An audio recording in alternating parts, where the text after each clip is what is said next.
This is a thermonuclear weapon, a hydrogen bomb. Exploded over a big city and it will blot out the lives of maybe 1 million people. There are tens of thousands of weapons like this in the world now, and they're every bit as real as you and me, the people they're designed to destroy. This film is about nuclear war, and you may find it offensive, but this is a very offensive weapon. The Nagasaki bomb, which is large here, and they call it the Fat Man, was more complicated than the Little Boy. It was an implosion-type weapon. Nobody wants a nuclear war, yet we all conspire to make it possible. Most of us only through our votes and our taxes, but there are millions of people who actively collaborate in preparing for it. Theirs is a world from which the rest of us are excluded, except as potential victims. We are the megadead.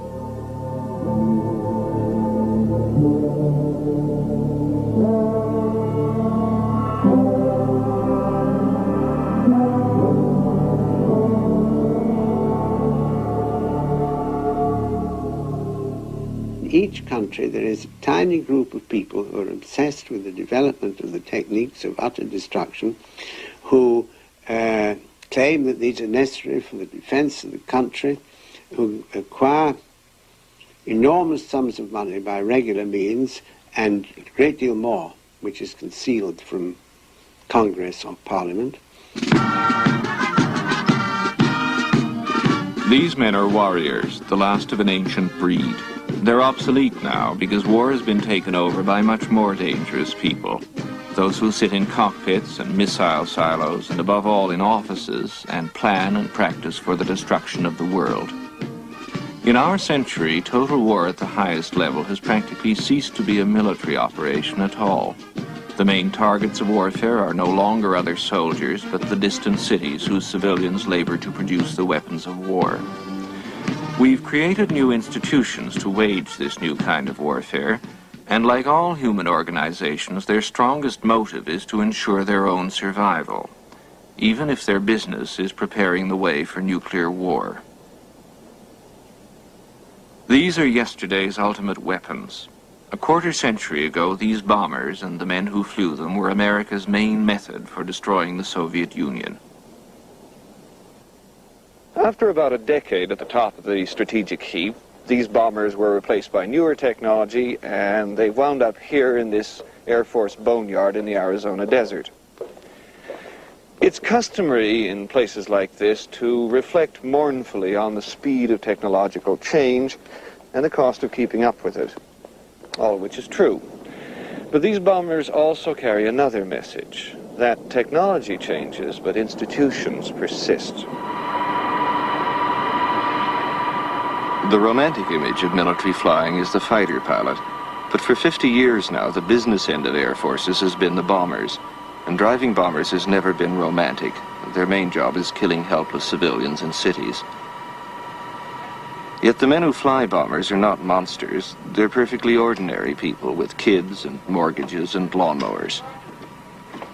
Have a good ride? Oh, good ride. Hard ride. Here we are, back at the end of the day. My airplane coming in like a broken dinosaur, one wing up, one wing down. How'd it go? It went real well. We flew everything as scheduled, got everything accomplished. We made a low-level pass over an Army site to show the troops the colors and the firepower of the U.S., and we did that, and the mission's complete, 7.5 hours. I'm second generation Air Force. I'm second generation B-52.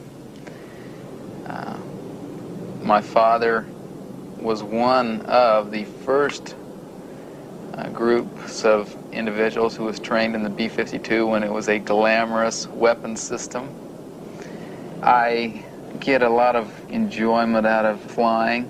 I like to be able to say I am a pilot. When it all boils down to it, yeah, patriotism is a big part of it. I like the idea that I'm serving the country on a bigger spectrum, helping to defend the free world. And I feel like I have a job of worth. How did you feel when you first found out that he'd be a B-52 bomber pilot? I can't understand war in the first place. In fact, it makes me want to cry because, you know, when the thing with Iran happened and everybody said we should just go bomb them, they didn't understand it, that those people, even though they were Iranians, had little 2-year-olds just like we do. And if I thought somebody did that to us, it's such a horrible waste, you know, and I don't really like the idea that that's what Scott would have to do. But I know that he would only have to do it if it became necessary and something that we loved was threatened. But I try not, really honestly, I try not to think about it because it's not a pleasant thought.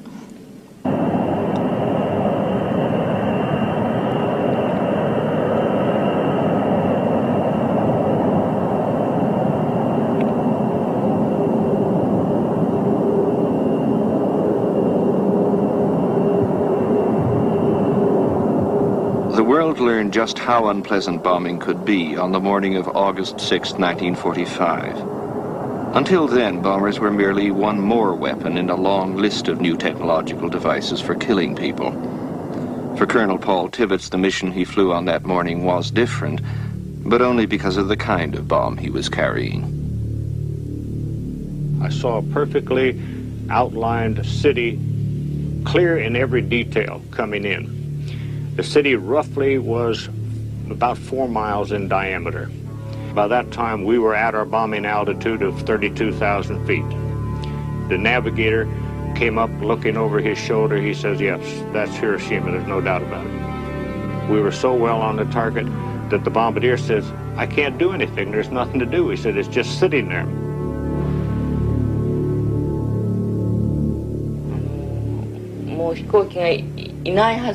We were not expecting an air raid, but high up in the sky I heard a B-29, an American bomber.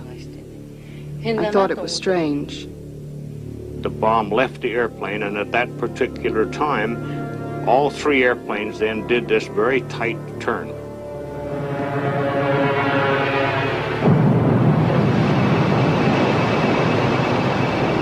Even though it was bright sunshine, it was evident by the brilliance of the flash that something unusual had happened, and obviously it was the bomb exploding. If I describe it, it was as if the sun had crashed and exploded. Yellow fireballs were splashing down. After the weapon had exploded, I couldn't see any city down there. But what I saw was a tremendous area covered by, and the only way I could describe it, a boiling black mass.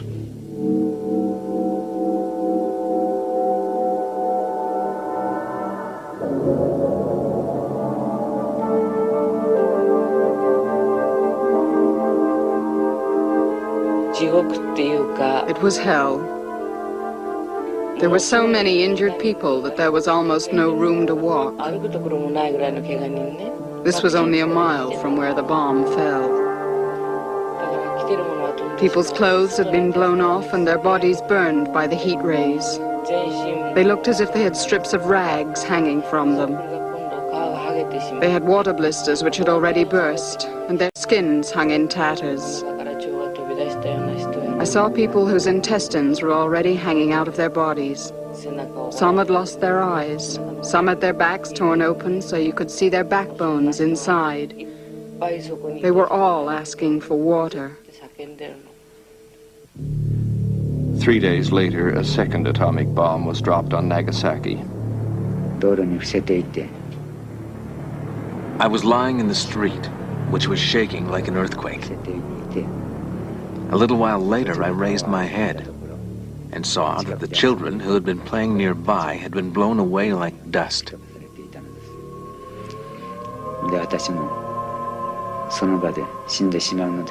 After everything calmed down, I looked up and looked back at the way I had come. Almost all the houses had been destroyed.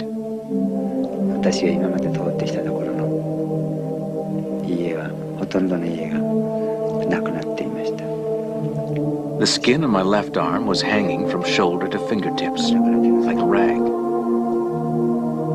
touched my back and felt no clothes. I felt something slimy. It was my burnt skin. I went to the mountain shelter and asked the people there to cut the hanging skin from my left arm.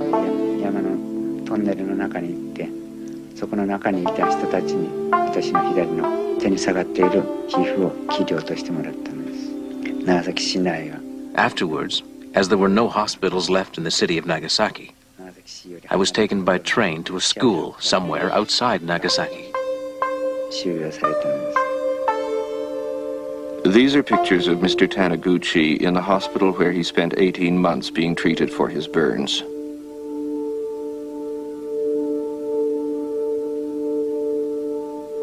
For the American government, dropping the bomb seemed a logical way to end a bloody war, but many of the scientists who had built it were already having grave doubts.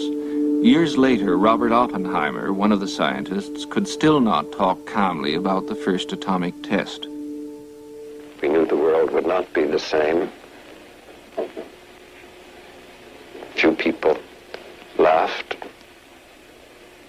Few people cried. Most people were silent. I remembered the line from the Hindu scripture, the Bhagavad Gita. Vishnu is trying to persuade the prince that he should do his duty, and to impress him takes on his multi-armed form and says, "Now I am become death, the destroyer of worlds." I suppose we all thought that one way or another. When Oppenheimer went to see President Truman after the bombs were dropped, saying that he felt he had blood on his hands, Truman dismissed him as a crybaby. "I hope for some sort of peace," Truman had written in his diary, "but I fear that machines are ahead of morals by some centuries.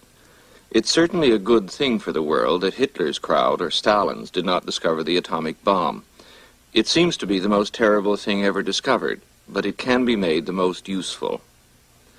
The Russians, however, worried about what the atomic bomb might be useful for, as this Soviet propaganda film shows. The new United States President, Harry Truman, spoke of peace and justice. He spoke of a long-lasting peace, a peace based on common sense by the will of God. But precisely on that day, he was told that American scientists were completing work on a weapon more horrible than anything mankind had ever known. And Truman said with joy, "Now I'll have a big stick for those guys." That is, for us, Soviet people. President Truman had obtained a monstrous weapon and started his gamble.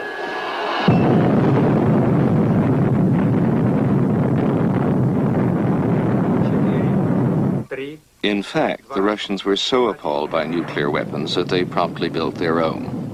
They had already started working on them back in 1943. It just took them a little longer. There was the first Soviet atomic test in 1949. It wasn't really a surprise. Most people, after our own success in 1945, did predict that the Soviets would produce a nuclear bomb in 4 or 5 years. However, it turns out that most of those people continued to think it would be 4 or 5 years. Each year, as the years went by, they continued to think it'll be 4 or 5 years. So when it finally happened, it was a surprise. The lethal A-bomb is wheeled, carefully screened, toward the B-29 that is to carry it to... Despite the Soviet bomb, North America stayed relatively safe for a long time. Only a few Russian bombers were likely to get through. So for at least a decade after 1945, nuclear weapons were seen by the U.S. government as a good thing for our side, and each atomic test was treated by official sources as an occasion for rejoicing. As scientists plot experimental programs designed to furnish data on radioactive rays, flash burns, and blast effects of the mighty atom bomb.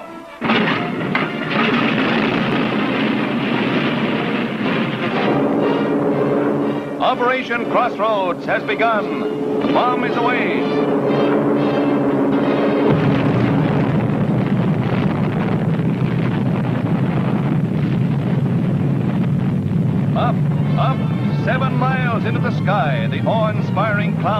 tornadoes and surges, blotting out the destruction below.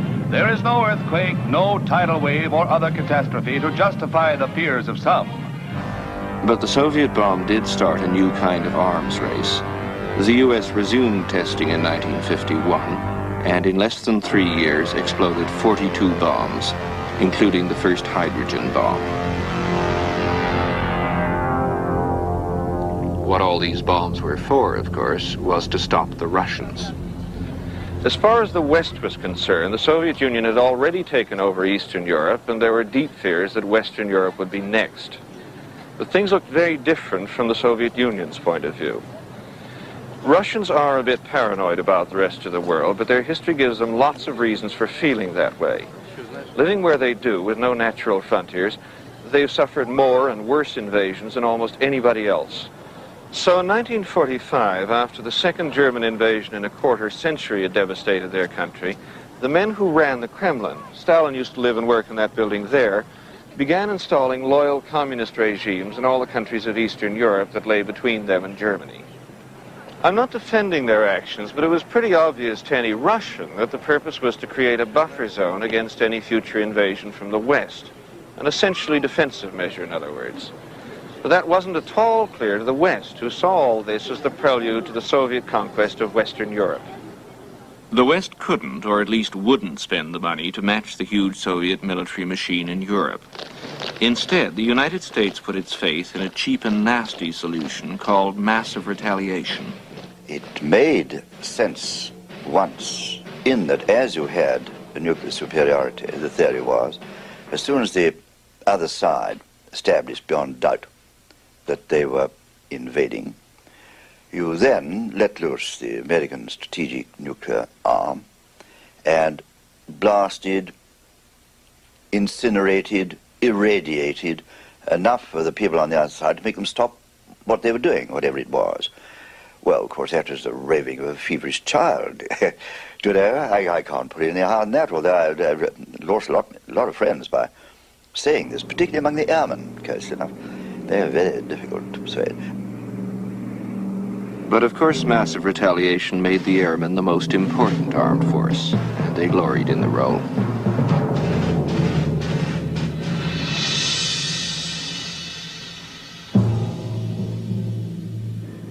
Simply destroying countries has been child's play since nuclear weapons came into the world.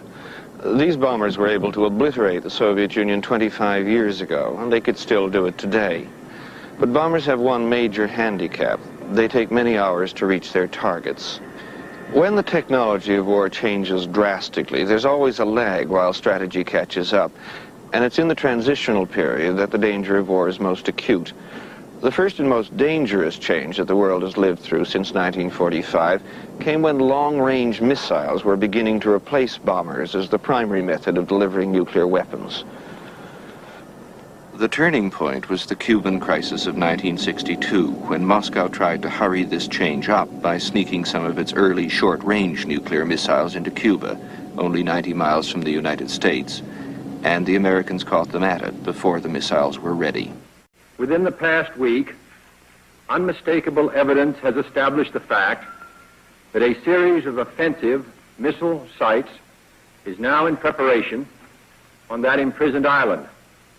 The purpose of these bases can be none other than to provide a nuclear strike capability against the Western Hemisphere. To halt this offensive buildup, all ships of any kind bound for Cuba, from whatever nation or port, where they found to contain cargoes of offensive weapons, be turned back. The Soviet gamble didn't work, as they really were still enormously inferior to the United States in nuclear weapons. The American Navy blockaded Cuba, the Russians backed down, and their missiles in Cuba never became operational. Instead, they were forced to withdraw them. The United States humbled the Russians in the early 60s over the Cuban Missile Crisis. The Russians swore that would never happen to them again.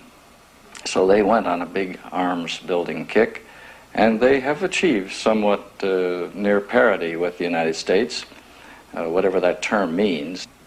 Я думаю, что кубинский кризис I don't think that the Cuban crisis influenced in any way the development of strategic forces, of intercontinental ballistic missiles. Why? Because by this time, 1962, we had ballistic missiles, and so did the Americans. By the middle 60s, Russian strategic forces had the ability to reach out from the Soviet homeland itself and devastate the entire United States. But they did not have the ability to stop the U.S. from striking back. The era of mutual deterrence had arrived. Basically, what's been happening since World War II is that if you look at it from the American perspective, what you find is that immediately after the war, we were invulnerable. A decade later, we were no longer completely invulnerable. The Russians could have hit us then with a few atomic bombs, produced a few million casualties. 10 years after that, they were in a position to produce tens of millions of casualties. Today, they're in a position to just simply wipe us out quantitatively. And there is no defense against that. All you can do is deter that from happening by threatening an unacceptable revenge. But you can't stop it from happening. In a curious way, the arrival of mutual deterrence made both sides believe that a nuclear war was less likely, as if nobody would deliberately start a war in which they were bound to be destroyed. You can still find the old fallout shelters scattered around America's big cities, but it's 15 years now since anybody paid much attention to them.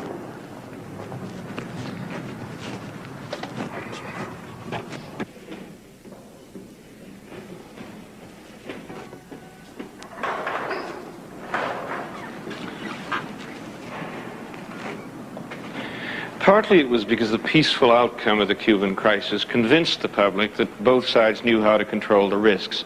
Nuclear war really did seem less likely. So in all the basements and underground parking garages that had been turned into makeshift shelters in the 50s, the emergency food and medical supplies gradually moldered away.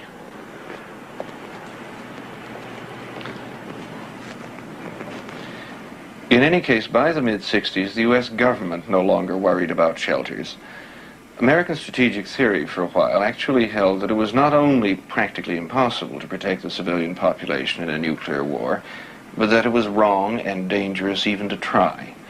Nuclear war would only be unthinkable if the people on each side were helpless hostages to the other side's nuclear weapons. The doctrine of mutual assured destruction. MAD for short.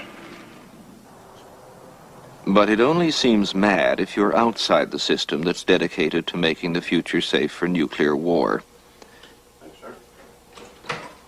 If you work inside the system, like these young men at a U.S. Air Force missile base near Knob Noster, Missouri, it all seems perfectly logical.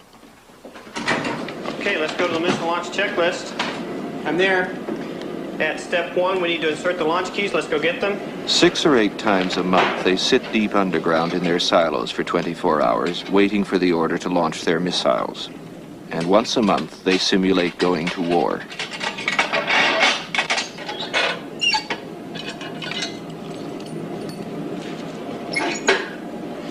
And insert the keys and strap into each chair. My key is inserted.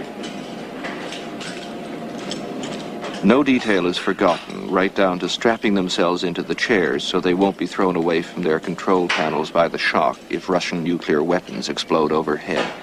I'm strapped in. And I am also. Step 1 is accomplished. Check. And a PLCA is required. 2 through 8. 2 and 3 are not required. I agree. PLCA launch option, required number. Number's in. In one sense, these men who control the missiles of Strategic Air Command are today's real frontline soldiers. Yet I doubt that Alexander or Napoleon or even General George Patton would have thought they were soldiers at all. They don't use personal weapons, and they would never lay eyes on the enemies they kill. They take their orders from machines, and they pass them on to other machines. Program select switch. In fact, their job, which lies at the very heart of today's military strategy, differs in no significant respect, apart from its possible consequences, from that of the duty engineer at a hydroelectric power station. The enable switch is enabled. This time the command is being transmitted to all missiles in the squadron. Yeah, let's wait for indications. Okay. When you're waiting for indications, what does that mean? The launch boat, the enable command has been sent out. However, we are waiting for that alarm number 2 to notify us that the missiles have accepted the command. Okay, and I've got sorties enabling. Check. So we're ready for step 35. Key turn and commit time. Roger. And I show us in a good window, so let's go ahead and commit. Okay, we'll commit. We'll simultaneously rotate both keys, and this will send out the launch commands to the missiles to allow them to launch. Ready on my mark? I'm ready. 3, 2, 1. Mark. Hold for 5 seconds. This is the way the world will end. And release. I show key turn is accomplished. And I've got another alarm to let us know that the launch command went through. Check. Automatic from there on? At that point, we're hoping that another crew within the squadron is going to be turning keys the same way that we did. It takes 2 crews turning keys at the same time to actually launch the missiles.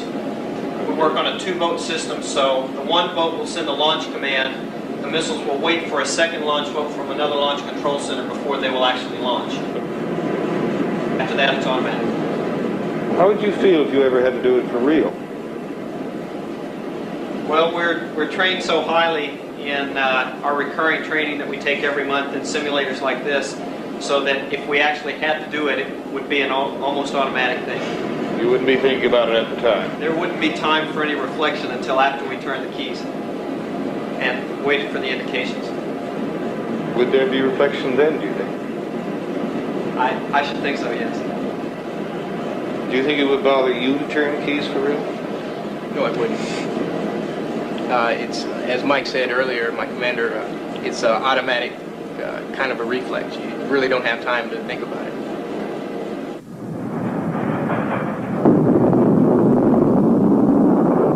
To be fair, young men in missile silos are not paid to think about it. But the senior officers and civilians who are haven't always been ruled by logic either.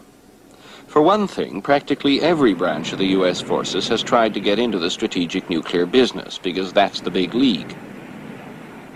Officer of the deck, man battle stations missile. Man battle stations missile, aye, sir. Man battle stations missile. Herbert York has been in on the resulting battle almost from the start. Yeah, in the immediate post-war years, the Army was developing rockets, and the Air Force was thinking about long-range delivery systems, but was focusing on airplanes and cruise missiles, winged cruise missiles.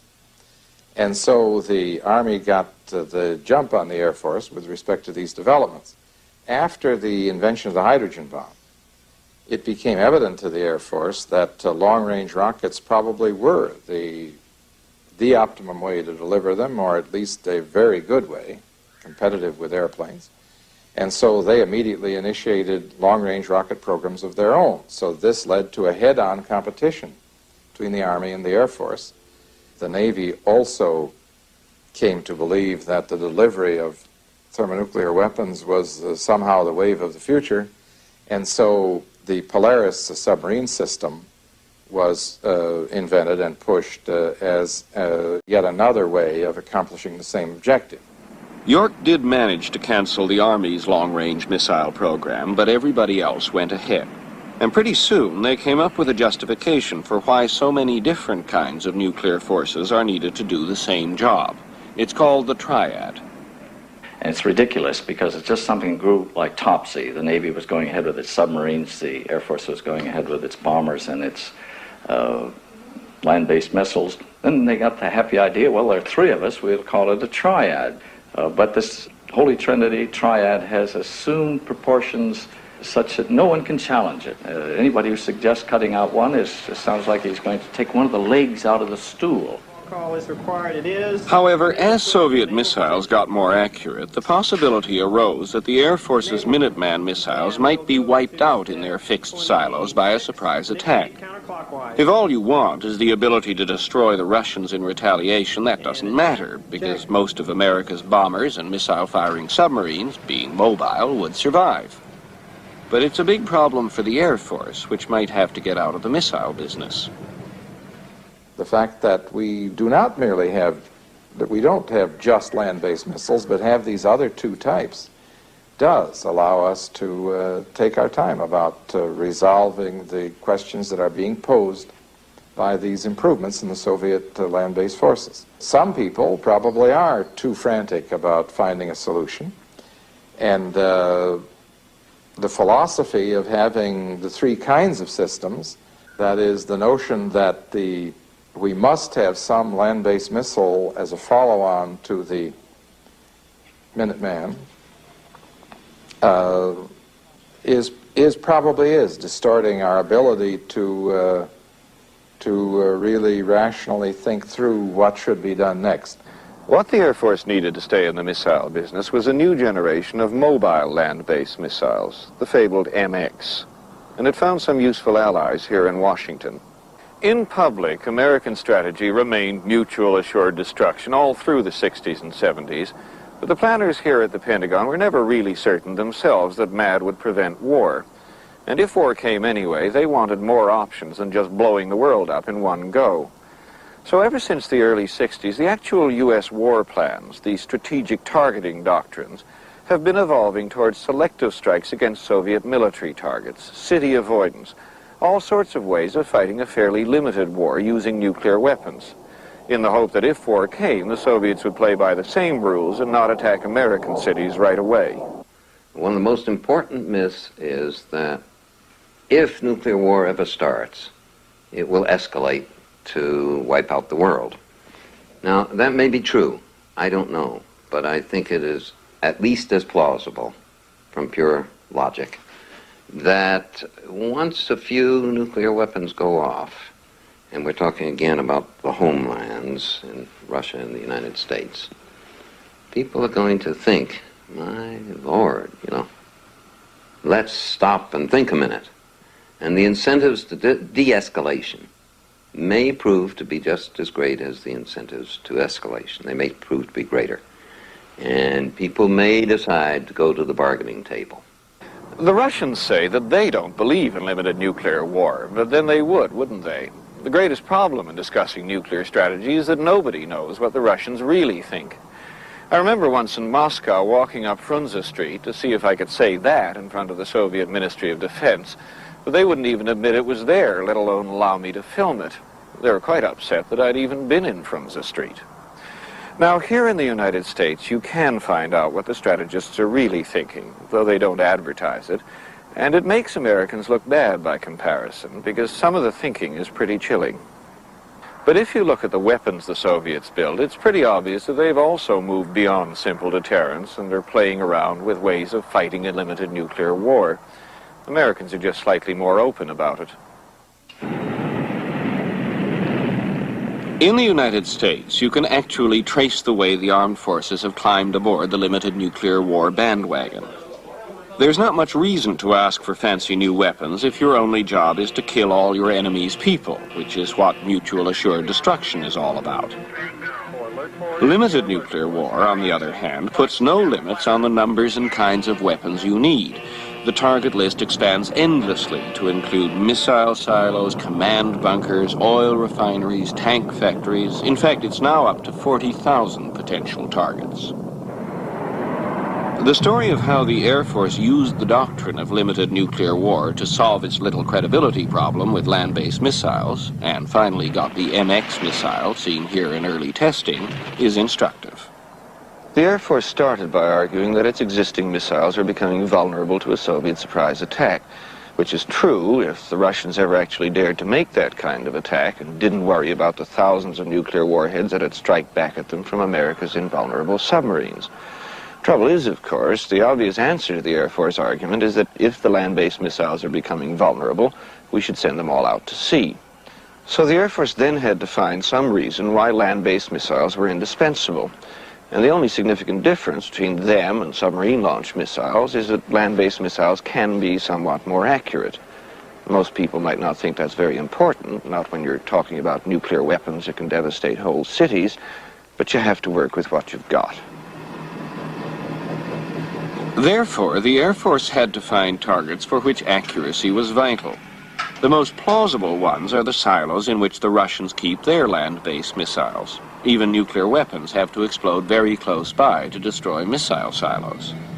Now, there'd be no point in destroying Russian silos once the missiles have been launched, and you can't argue in public for a U.S. first strike capability. So the Air Force drew upon the developing doctrine of limited nuclear war to invent a scenario in which at least some Soviet silos would still contain missiles after Moscow had launched a limited nuclear attack on American missiles. Then the highly accurate MX missiles, which would survive because they were mobile, could strike back right away to destroy the Russian land-based missiles that Moscow had held back to use as blackmail. This is called prompt counterforce targeting. The Air Force, of course, wanted, quote, to modernize their elements of the triad. And any service is always interested in something called modernization and gets restless because the weapon systems that they have are old or obsolescent or both. The triad is desirable because each of the components performs a special function. The special function that the ICBMs provide us with is availability, accuracy, controllability that exceeds that of either of the other legs of the forces. If the Soviets have prompt counterforce, at this time, the only way we can acquire an equivalent prompt counterforce is through ICBM. Mind you, nobody's ever promptly fired a missile across the pole. Just as well, really, but it does mean that nobody actually knows just how accurate the missiles would be on that particular flight path. So all the claims about missiles being able to drop their warheads practically on top of the other side's silos rest on pretty shaky foundations. Besides, the MX isn't going to be mobile after all. They're now stuffing it down old Minuteman silos, which kind of undermines the Air Force's original arguments about vulnerability. Still, it's big, almost 250,000 pounds. It has 10 separate warheads, and it belongs to the Air Force, not the Navy. The one positive thing you can say about all this is that it's finally brought limited nuclear war out of the closet. It's now official and public policy that the kind of nuclear war the Air Force used to justify its new missiles, in which each side would pick off a few hundred of the other side's missiles while neatly avoiding cities, then pick up the hotline and stop the war, is a real strategic option. The strategy was set out most clearly in Presidential Directive 59 in 1980. As the Defense Department later told Congress, our planning must provide a continuum of options ranging from the use of small numbers of strategic and/or theater nuclear weapons aimed at narrowly defined targets to the employment of large portions of our nuclear forces against a broad spectrum of targets. Plans for the controlled use of nuclear weapons should enable us to provide leverage for a negotiated termination of the fighting. A limited nuclear war, the kind you could theoretically fight without being exterminated, is now seen as a real strategic possibility. At least the theorists and those who control the nuclear weapons see it that way. Practical soldiers don't believe a word of it. To my mind, the ultimate obscenity is all-out nuclear war. And anything that tends towards it is something which makes me very uneasy. And in this connection, I'm very uneasy about the tendency to talk now in terms of a limited nuclear war, a winnable nuclear war, in the mistaken belief, as I believe it to be, that once you start it, you can stop it before it goes the whole way. I don't believe you can. I don't think there can be any limited use of nuclear weapons. If a nuclear war starts, after the first nuclear explosion, the war will escalate to a total nuclear war.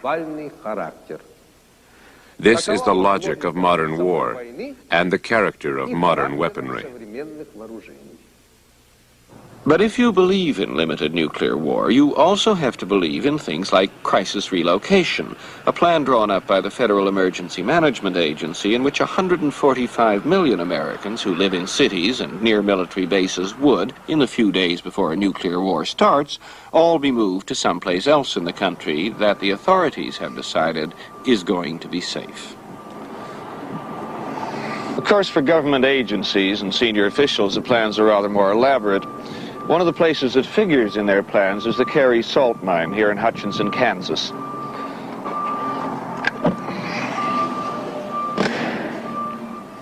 out there, Julio. Hey, watch your mouth. I got something.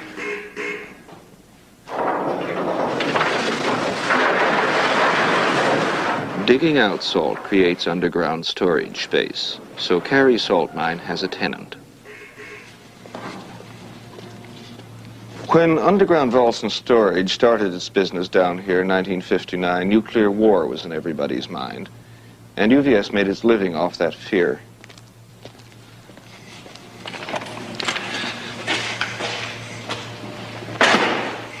And at that time, the civil defense people told us that that it was required that you have 220 feet of overlay to sustain the largest bomb that they had at that time. Well, we're 650 feet deep. So I think that we could withstand a virtually direct hit and not affect the area down here. And yes, I'd come down here. But do you have the supplies to live on? That's the real question. Better here than there. I would make do. What future archaeologists would find down here, apart from Mike Gingrich, is thousands of cartons of greasy restaurant receipts kept for tax purposes, the original print of Gone with the Wind, and some very old bankers. U.S. government agencies are required by law to have emergency relocation sites. This is where the Federal Reserve Bank of Kansas City would reconstruct its records and start up the banking system again after a nuclear holocaust. The records are in the vault there, typewriters, emergency lighting system. It makes some kind of sense from the bank's point of view, I suppose, and it's relatively easy to protect bank records. But the main thing that would burn in a nuclear war is people, and they're much harder to protect.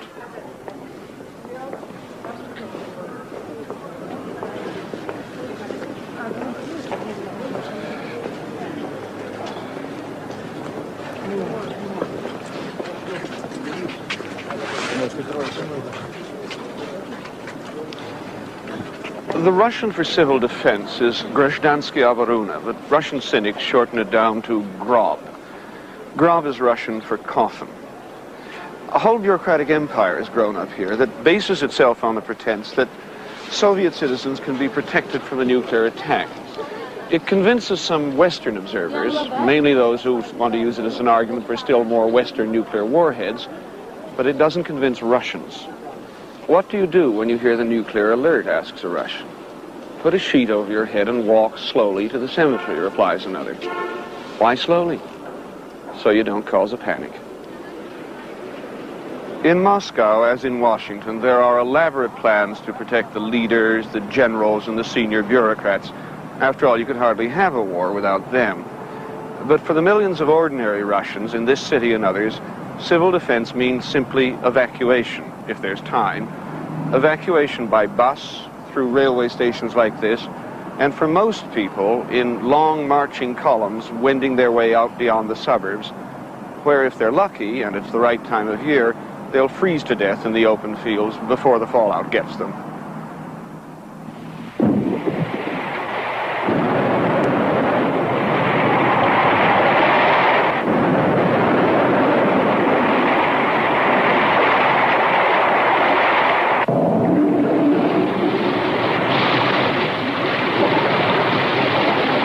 Civil defense is silly and futile, but at least it's about trying to keep people alive. Nowhere does civil defense get even 1% of what we call defense budgets. The rest goes to inventing and building new and more efficient ways of killing people.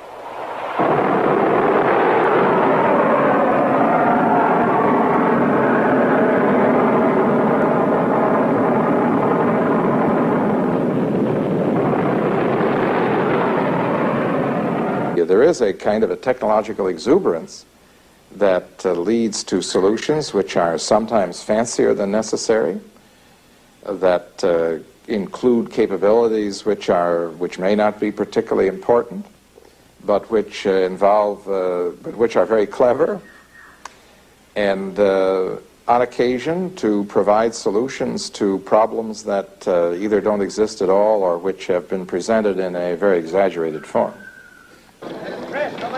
It's not just the fascination of the technicians and the scientists, of course. The push for new weapons also comes from industry, for which they can mean billions of dollars and millions of jobs. We've made great big business out of preparing for war, big business out of the military.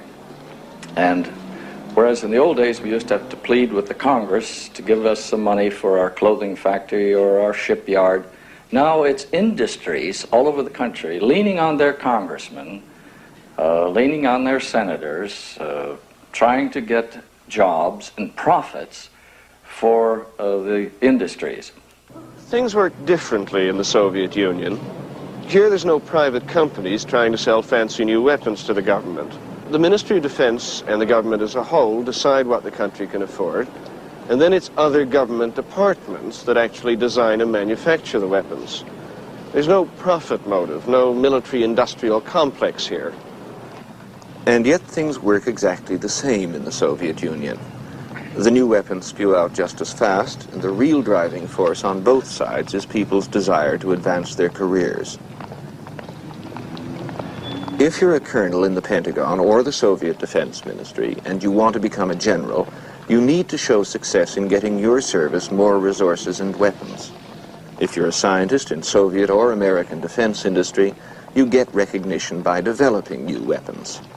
And if you're an executive in a U.S. aerospace company or a bureaucrat in the Soviet Ministry of Heavy Machine Building, you get control over more resources. You climb up the career ladder, in other words, by bringing the scientists and the soldiers together. In the United States, it's called the military-industrial complex.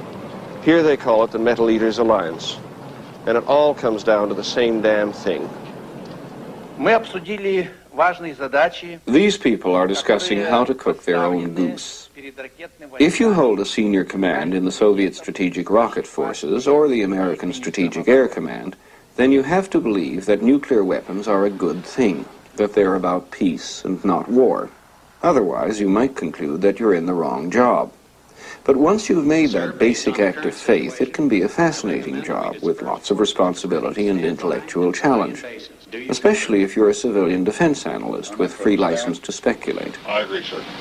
Interestingly, the nuclear weapon does exactly what General Dewey predicted in 1921, first theorist of air power.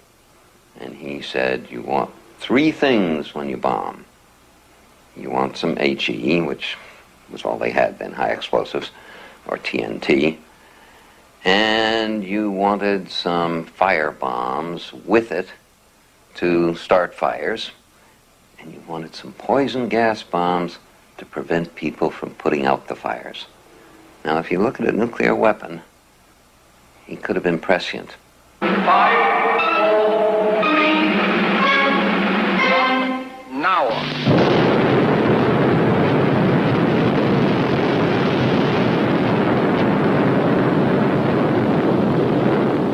Obviously, no moderately ambitious great power could afford to be without such a weapon. Britain tested its first nuclear bomb in 1952.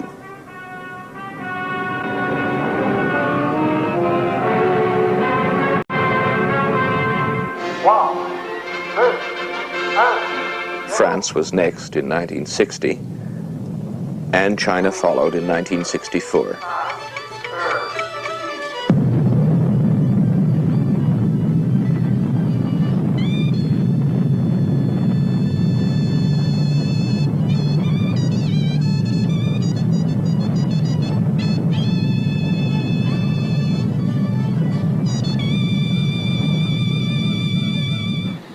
Other countries have just as much right, or as little, to threaten their neighbors with nuclear weapons as the great powers do. Other cities have just as much right to be incinerated.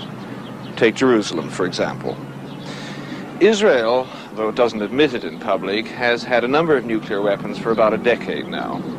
India's actually tested what it tactfully called a nuclear explosive device. And so Pakistan and several Arab countries will feel strategically naked until they've developed nuclear weapons too. For countries like this, just as for the superpowers during the Cuban crisis, the most dangerous moment will come when the side without nuclear weapons begins to near an effective nuclear capability. The temptation for the side that already has nuclear weapons to make a preemptive strike is very strong. It's already happened once. In 1981, Israeli aircraft destroyed Iraq's new nuclear reactor in a surprise attack. The raid was completely successful, and it was relatively safe because Iraq was still a long way from actually building nuclear bombs. But we can expect this sort of situation to come up again and again. If somebody gets the timing wrong, if they attack an enemy who's already secretly built some nuclear weapons and don't manage to destroy all of them, then the result will most likely be a local nuclear war. Both sides will find themselves in a situation where they have to use their nuclear weapons or risk losing them. So they'll probably use them. Goodbye Mecca, goodbye Damascus, goodbye Jerusalem.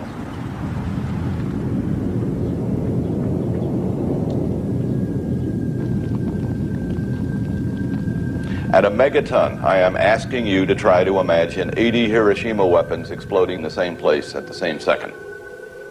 And indeed, even to talk of a megaton is to describe a situation very different from Hiroshima or Nagasaki. They were isolated events in relatively intact societies in which help could come in from the outside. But in any likely scenario today, there will be no outside that we can rely upon. For we have to make the presumption that every other major source of help will be similarly afflicted. In the case of a nuclear attack, the subway will be affected in every city. All you have to do is explode the right bomb. A ground burst of a powerful bomb will destroy the subway in every city of the world. Water will flood into the subway.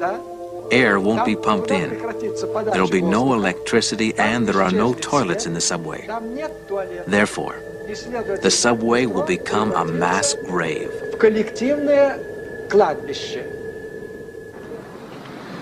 In reality, of course, few big cities would get hit by only one nuclear weapon.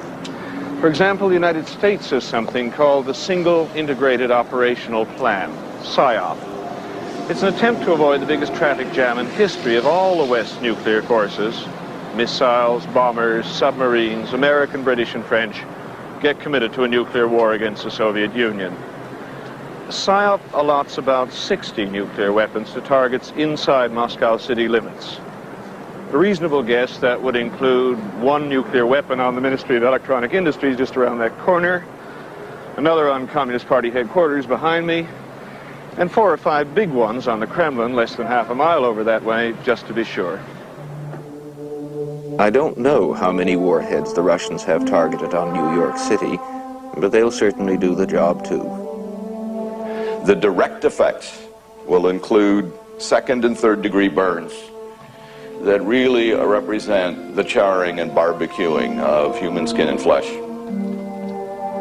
People up to 35 miles in any direction from the epicenter on a clear day who make a reflex glance at the fireball will suffer a significant risk of retinal burning and blindness. So let me add blindness to a list of injuries that includes ruptured lungs, crushing injuries of the skull, the thorax, crushed extremities, skull fractures, fractures of the long bone, spinal cord lesions. Blast and radiation is worse than either alone. Burn and radiation is far worse than either alone. A dose of 100 rads of external body radiation to a standard burn increases mortality 8-fold. What is left of the buildings is lying in what is left of the streets. There are no hospitals, there are no emergency rooms, there are no operating rooms, there is no blood bank, there is no intravenous fluid, There are no x-ray machines or other diagnostic equipment. We are talking about a physician in the face of these injuries, skull fractures, spinal lesions, crushing injuries of the chest, third-degree burns, running around with a black bag. Medical care is a moderately complex human activity, and it is exactly this kind of moderately complex human activity that will be impossible after a nuclear attack and will represent perhaps the greatest and most permanent damage. The meaning of survival for human beings is social, and it is the social fabric that will be so ruptured as to change human life for very long periods of time, if not permanently thereafter. If you were to ask me really seriously what future is there for mankind, I'd be tempted to answer is the future is likely to mankind. I don't say certain. The future likely for mankind is that the whole of mankind will be subjected to nuclear war and other forms of scientific war, even more destructive, and that vast majority of the population of the world everywhere will be destroyed, and then the few remaining, impoverished, crippled, poisoned atmosphere, will have to start rather as Noah did after the flood. We all owe God a death. If we're killed in a nuclear war, what we lose as individuals is a few decades of life. But what the human race loses is the only thing that gives us meaning, the enterprise of civilization. We haven't arrived at our present dilemma by accident or mischance. We were bound to get here eventually because civilization was bound to endow us eventually with the power to destroy ourselves. We're not just responsible for our own fate. We're responsible for all the unborn generations of people down the thousands of years of the future who'll only have a chance, who'll only get born in most cases, if we get it right now. There's nobody wiser than us who'll take the responsibility and solve this problem for us. We have to do it ourselves.